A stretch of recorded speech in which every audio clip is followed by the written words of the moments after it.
Welcome back to கலி cricketer. England மேட்சை ஈஸியாக ஜெயிச்சிருவாங்களா அல்லது இந்தியா ஜெயிப்பாங்களா? 35 ரன் அடித்தா இங்கிலாந்து வின்னு, 4 விக்கெட் எடுத்தா இந்தியா வின்னு. மேட்ச் எங்கே போச்சு? ஜோ ரூட் அண்ட் ப்ரூக் மேட்சை சீல் பண்ணிட்டாங்கன்னு தான் சொல்லணும். எஸ், அஃப்கோர்ஸ் ப்ரூக்கு ஒரு கேட்ச் வந்துச்சு. அது முகமது சிராஜ் நல்லா ட்ரை பண்ணி பிடிச்சாரு. பட் அது எதிர்பாராத விதமாக 6 லைன் டச் பண்ணிட்டாரு. அதனால் முழுக்க அவர் குறை சொல்றது மட்டமான செயல், தப்பான செயல். ஒரு பவுலர் 5 டெஸ்டா மூச்சு விடாம இந்தியாவுக்காக போட்டுக்கிட்டு அந்த பவுலரை போய் நீங்க பிளேம் பண்ணக்கூடாது. இந்தியா ஸ்ட்ராட்டஜிக்கலாக தான் மிஸ் பண்ணியிருக்காங்க ஒழிய சிராஜ் காரணம் கிடையாது. எஸ், அஃப்கோர்ஸ் 3 பவுலர் எவ்வளோ ஓவருங்க போட முடியும் அப்படின்னு ஒன்று இருக்குல்ல. சிராஜா இருக்கட்டும், பிரதீப் கிருஷ்ணா இருக்கட்டும், ஆகாஷ் தீபா இருக்கட்டும், எல்லாம் நல்லா தான் பவுலிங் போட்டாங்க, அவங்க எஃபெக்டை கொடுத்தாங்க. பட் அது அவங்க ப்ரூக்கும் ரூட்டும் அடித்த அடி அப்படி. எஸ், அஃப்கோர்ஸ் ஒரு 4 ஓவர் 6 அடித்தாலே T20 ஃபீல்டிங் வச்சிடுறாங்க, இல்லை ODI ஃபீல்டிங் வச்சிடுறாங்க. இது டெஸ்ட் மேட்சுங்கிறது அப்பப்போ மறந்துடுறாங்க. India playing 11. எஸ், அஃப்கோர்ஸ் ஒரு பேட்டரி எக்ஸ்ட்ரா எடுத்தாங்க, அதுக்கான பலனும் 400 ரன் கிடச்சிச்சு. பட் பவுலிங்க்கு நீங்கள் டெஸ்ட் மேட்ச் ஜெயிக்கணும்னா விக்கெட் எடுக்கணுங்க, ரன் அடித்தா மட்டும் பத்தாது. அந்த இடத்துல இந்தியா மிஸ் பண்ணிட்டாங்களா? ஒரு குல்தீப் யாதவ், ஒரு ஹர்தீப் சிங்கும் ஆடி இருந்தா மேபி மாறி இருந்திருக்கலாமா?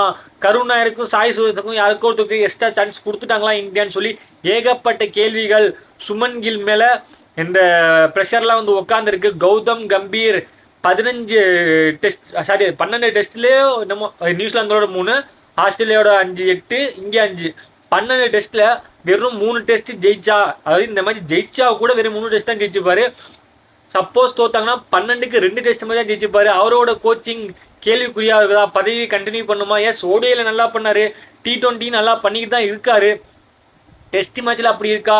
ஆல்ரவுண்டர்ஸ் டெஸ்ட் மேட்ச்சில் தேவையா அப்படிங்கிற கேள்விக்கு அவங்க தான் பதில் சொல்லணும், மேனேஜ்மெண்ட் தான் பதில் சொல்லணும். இந்தியா எஸ், அஃப்கோர்ஸ் நல்லா விளாண்டாங்க, 374 அடித்தாங்க.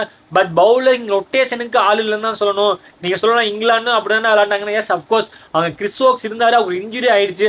பட் இங்கே இன்ஜுரிக்கு வேலை இல்லை, 3 பவுலர் தான் இருக்காங்க. ஜடேஜாவும் வாஷிங்டன் சுந்தர் போடும்போது நீங்கள் சிங்கிள்ஸ் அடிக்க விட்டிங்கன்னா அவங்களால எப்படி ரன்னை கண்டெயின் பண்ண முடியும்? அவங்களுக்கு எப்படி பயம் இல்லாமல் தானே ஆடுவாங்க சிங்கிள்ஸு. ரென்னே வரல, கண்டினியூ ஆகிட்டு அதாவது மெயின்டைன் ஆகிட்டே இருந்தால் அவங்க சரி ரென்னுக்கு போகணும்னு சொல்லி அவுட் ஆவாங்க. பட் இந்தியா அந்த இடத்துல ODI ஃபீல்டிங்கோ T20 ஃபீல்டிங்கோ செட் பண்ணால் ஒன்றும் பண்ண முடியாது, அவங்களையும் நம்ம ப்ளேம் பண்ண முடியாது. பேட்டர்ஸ் என்ன அடித்தாங்க, பவுலர்ஸ் அதுக்கு நல்லா மூச்சை போட்டாங்க. பட் பவுலிங்க்கு சப்போர்ட் பண்ண ஆள் இல்லைன்னு தான் சொல்லணும். அதனால இந்தியா 4 விக்கெட் எடுத்தாங்க. ரூட் ஒரு 100, ப்ரூக் ஒரு 100 சொல்லிட்டு மேட்சை சீல் பண்ணிட்டாங்க.